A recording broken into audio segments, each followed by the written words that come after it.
रत्नागिरी सिंधुदुर्गामध्ये 28 एप्रिलला एकाच दिवशी मनसे अध्यक्ष राज ठाकरे आणि शिवसेना उद्धव बाळासाहेब ठाकरे पक्षाचे प्रमुख उद्धव ठाकरे यांची सभा होणार आहे। महायुतीचे उमेदवार नारायण राणे यांच्या प्रचाराकरता राज ठाकरे सिंधुदुर्गात असतील, तर तिथं विनायक राऊतांकरता उद्धव ठाकरे मैदानात उतरतील।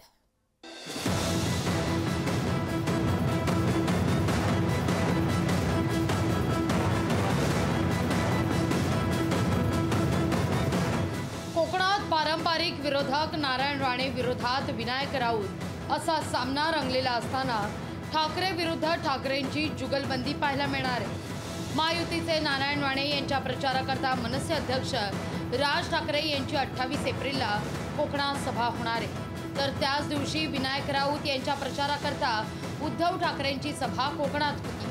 त्यामुळे रत्नागिरी सिंधुदुर्ग लोकसभा मतदारसंघात 28 एप्रिलला एकाच दिवशी दोन ठाकरे आमने सामने उभे राहणार आहेत। आज मुंबई गुजरातला जोडण्याचं कपटकारस्थान चाललं असताना, मुंबईतून मराठी माणूस हद्दपार करायचं कपटकारस्थान चाललं असताना, ह्या गद्दारांच्या माध्यमातून धनुष्यबाण पूर्णपणे संपवण्याचं कपटकारस्थान चाललं असताना, अशा या कपटी लोकांची साथ देण्यासाठी मनसे जर पुढे येत असेल तर लोक त्यांना त्यांची जागा दाखवून देतील।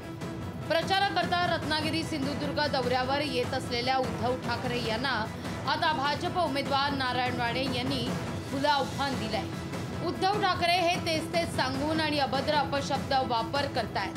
सिंधुदुर्ग दौऱ्यात आल्यानंतर अशा प्रकारचे शब्द बोलून दाखवा, मग परत जायचा रस्ता कुठून जातो ते मी दाखवतो, अशा शब्दात नारायण राणेंनी थेट चॅलेंजेस दिलंय। तर आमच्या देवेंद्रबद्दल ज्या भाषेत बोलला ना त्याला हे उत्तर आहे। सहसा आम्ही देत नव्हतो, पण त्याचं कमी होत नाही। आता त्याला सांगता मी आता खासदारकी लढवतो, तू आता येतो इकडे ये आणि असे शब्द सिंधुदुर्गात बोलून दाख, मग परत जायचा रस्ता कुठून जातो तुम्ही दाखव। उद्धव ठाकरेंना खुलं आव्हान देणाऱ्या राणे यांच्यावर विनायक राऊत यांनी निशाणा साधलाय। विनायक राऊत तुमच्यासाठी सत्तेसाठी लाचार झालेला माणूस नाही आहे। माझी निष्ठा आणि माझी श्रद्धा माझ्या पक्ष नेतृत्वाबरोबर आणि माझ्या मतदारसंघातील माझ्या मतदारांची ही माझ्यासाठी खूप मोठी आहे।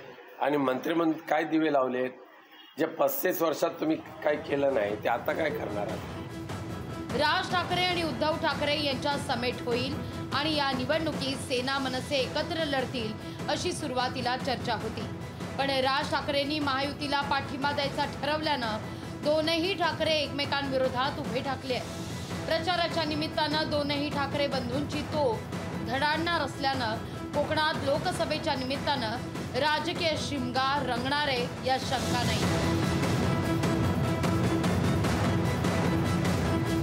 रोहन नाईक, लोकशाही मराठी, सिंधुदुर्ग। लोकशाही मराठी ऐका, पहा, जागरूक रहा।